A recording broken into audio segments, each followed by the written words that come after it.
How's everybody doing? Wow, this comic's 30 years old now.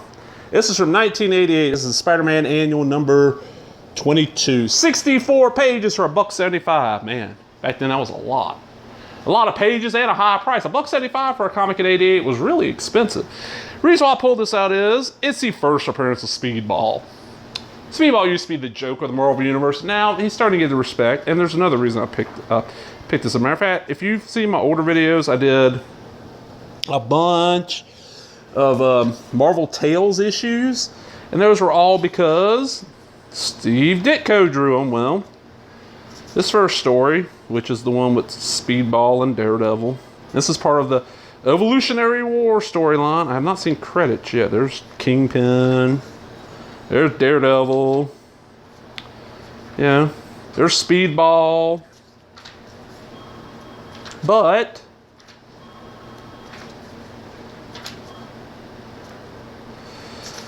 let me find it. Damn it, I know it's in here. I always love this Gunsmoke ad, even though it's a little dark. Gunsmoke the game. Gun.smoke. What is this list? Ah, neat. It's an ad for the syndicated Spider-Man comic strip. And look at this.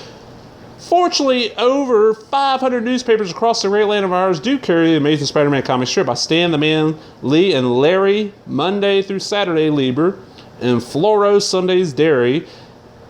Is your local paper one? If not, write to the comics editor of your paper and demand that they carry the strip. Fight for your right to Spidey. Sadly, it seems like more and more newspapers are dropping the comic strips to the town I live in, the little shitty paper that comes out. It dropped the comics like a year or so ago. But this is why I bought this. Created by Steve Ditko and Tom DeFalco. This is supposed to be this first appearance in Story Speedball. Steve Ditko, plotter and pencils. Roger Stern, scripter. Jackson Juice, inking. Rick Parker, at lettering. Tom Vincent, coloring. And Jen Salicrup is the editor. I want to say this was written for a different title and kind of got thrown in here. But Steve Ditko artwork from the 80s. And I just love Ditko art. And look how many panels he puts on a page. He's not one of these guys you can tell grew up reading image stuff where, you know, oh, 2 or 3 panels tops per page. No, he puts a lot. Then we get, of course, our High Evolutionary, Chapter 6. High Evolutionary story here. I don't see any credits on this either. Oh, well. And the Evolutionary War was kind of neat. I read a good chunk of it. Here we go. Mark Grunwald wrote it, Ron Lim did the pencils, Tony DeZuniga did the inks, Ken Lopez did the letters, Gregory Wright did the colors, Ralph Macchio, not the Karate Kid, was the editor, and Tom DeFalco was editor-in-chief. Then we get a couple of never published before Spidey covers. This one's by Larry Lieber and Jack Hall. And then Bob Layton.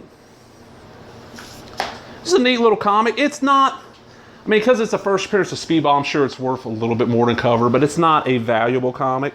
And it's probably one that's hard to find in good mint shape. And you see mine's got a few little nicks and shit all over. It's a reader copy. This came out of the cheap bins, but hey, first appearance of Speedball.